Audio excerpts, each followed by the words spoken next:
Hi, this is Mike Elliott, and you're watching CEOlive TV. Today, we're joined by Mr. John Timberlake, CEO of the medical device company Valeritas Holdings, ticker VLRX. Valeritas is a commercial stage medical device company and the leader in the daily, fully disposable insulin delivery device market for patients with type 2 diabetes. Good morning, John. Great to have you with us. Good morning. Thank you, Mike. I want to start off by giving our investor audience an idea of the market need Valeritas is addressing. So could you go over that with us, please? Sure, Mike. Our flagship product, V-Go, fills a critical need for patients with type 2 diabetes who could benefit from an easy-to-use, more discreet basal bolus insulin regimen. In fact, the V-Go was the first and only FDA-cleared mechanical insulin delivery device that provides both a basal or a continuous background and a bolus or an immediate mealtime insulin delivery. The V-Go is a small, easy-to-use, wearable insulin delivery device that the patient puts on their body, it adheres to the skin, and stays there for 24 hours. The V-Go is a push-button type device where basically once the patient puts the product on and pushes the button, it starts that flow of insulin for that background insulin. Then it enables the patient to give themselves additional insulin every time they eat a meal by discreetly pushing buttons on the device. As you may know, Mike, it's very important for patients with type 2 diabetes to get their target A1C glucose levels to goal. Because when a patient is unable to keep the glucose levels at that level and they start escaping, it leads to and increases the chances for serious diabetes complications, which is bad for both the patient and the payer or the insurance companies. Next, can you give us an idea of the size of the market Valeritas is addressing? Yes, Mike. So the V-Go was really developed with the type 2 patient in mind. In fact, in the United States, there are roughly 22 million people who are diagnosed with type 2 diabetes. Of them, about 5.8 million of them are currently already prescribed insulin. And of those at 5.8 million, roughly 80%, or over 4.5 million, do not reach their A1C target goals. So that translates to approximately about a $15 billion addressable and potential market for the V-Go in the United States alone. John, why is it that such a large percentage of type 2 patients are non-compliant with their glucose levels? That's a really good question, and it's really important to understand that difference with the type 2 diabetes versus the type 1 diabetes. There's one of the major reasons from studies have shown that the overall stigma of type 2 diabetes causes many patients with type 2 diabetes to be embarrassed or even self-conscious to give themselves insulin injections out in public. In fact, through other published study, through a major syndicated study, shows that about 75%, 3 out of 4 type 2 diabetes patients who are prescribed insulin injections during the day don't take insulin away from the house. So therefore, it's almost impossible for them to get control of their glucose.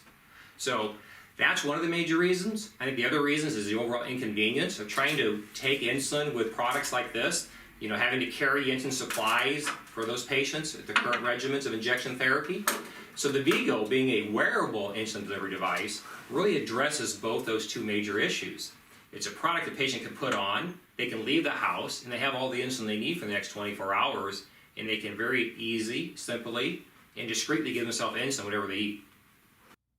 So is there any proof that V-Go actually helps with A1C compliance? Yes, I'm very happy to say there is quite a bit of good data supporting the use of the V-Go. The V-Go has been presented at many diabetes meetings, key diabetes meetings. It's also been published in peer-reviewed journals. And in all these publications, the V-Go consistently shows that patients who were being prescribed insulin injections and they moved on to the V-Go lowered their glucose, and they did it and used a lot less insulin, anywhere from 20 to 40% less prescribed insulin. So that translates into essentially patients are using the product more, they're being more adherent, and therefore they're lowering their glucose. And John, can you briefly demonstrate how one would actually use V-Go? And is it painful to be wearing around all the time? Sure, I think I'll stand up for this to make it easier for your audience to see. So as I mentioned, the V-Go is very easy to use. It comes in a 30 box. The patient picks it up at the pharmacy and comes home, fills it. And once they have the product, they essentially each day, once a day, they'll take a new V-Go. They take the V-Go, they remove a cap. We have an adhesive backing on the back of the product. So they'll take the Vigo and they'll put that usually in the midsection or sometimes in the back of their arm.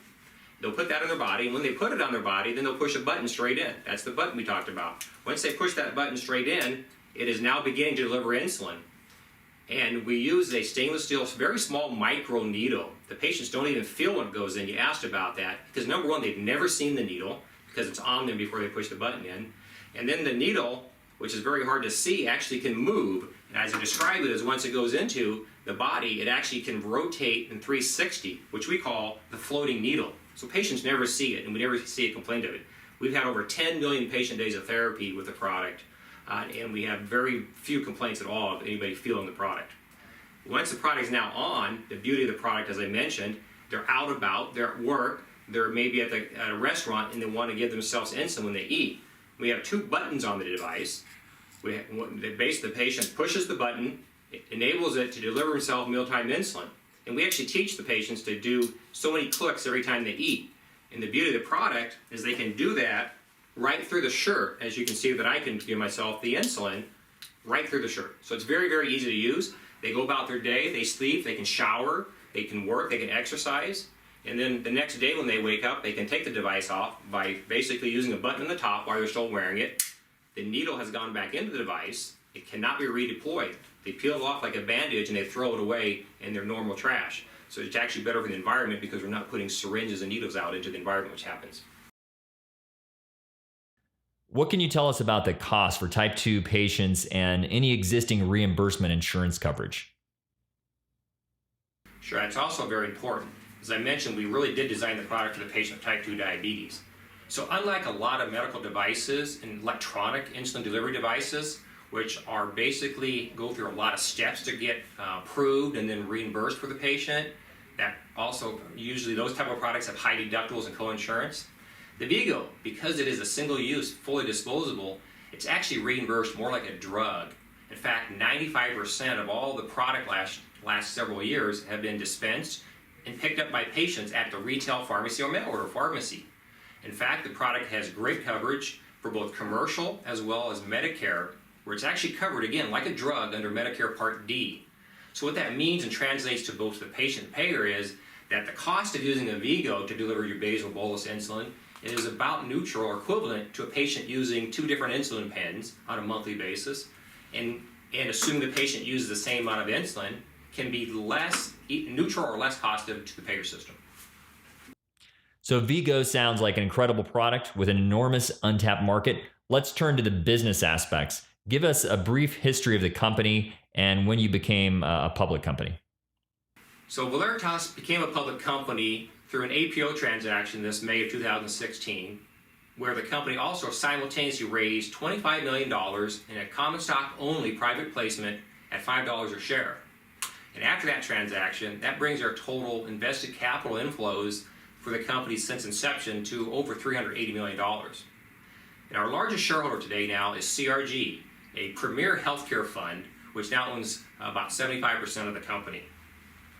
So, as I mentioned earlier, the company received the FDA clearance in the United States for the product. We also have approval for the product in Europe.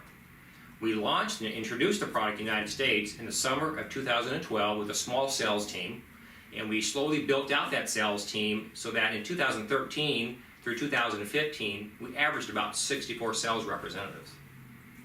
Now, earlier in 2016, the company transitioned to a much more capital-efficient sales and marketing strategy, where we first of all reduced our field sales force by over 60%, and we began to implement a very focused and targeted multi-channel medical technology, kind of a higher touch model with less doctors seeing them much more frequently. And this model is really starting to show traction because it's enabling our sales representatives to spend more time with the offices and allow those doctors to truly see and experience the benefits of the Vigo. Thanks, John. Next, can you give us a synopsis of your recently announced third quarter results? So as you mentioned, we did present our third quarter earnings early in the year, where we started to report that was our first full quarter operating in our new capital efficient sales and marketing strategy. And we started to see that strategy starting to take traction. We reported that we had revenue for the quarter of $4.9 million, and that was about 3% higher than the same quarter of 2015. And again, that was with less than 50% of the sales representatives we had a year ago. We also reported spending less in operating expenses. We showed significant improvements in our gross margins from the prior year. And we gave estimates in our 2016 fourth quarter, we should come in around $5 million or $19.5 million revenue for the full year, which will be about an 8% increase in revenue over the same period last year, again with about 50% less reps. So we also provided in our earnings call that we expect the full year earnings to be roughly about $19.5 million, which would be about an 8% increase over the prior year.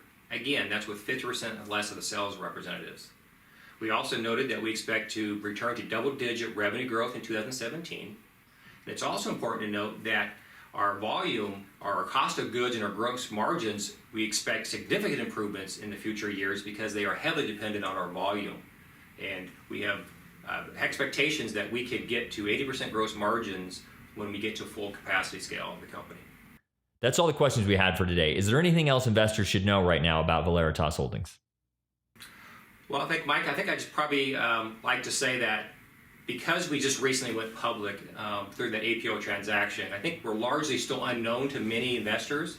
So I just want to thank you for giving me the opportunity to share the Valeritas story with you and your audience. So thank you. John, thanks again for taking the time to join us. Thank you, Mike. We've been talking to Mr. John Timberlake, CEO of medical device company Valeritas Holdings. Valeritas is a commercial stage medical device company and the leader in the daily fully disposable insulin delivery device market for patients with type 2 diabetes. For more information, please visit their website at www.valeritas.com. Thanks for watching CEOlive TV.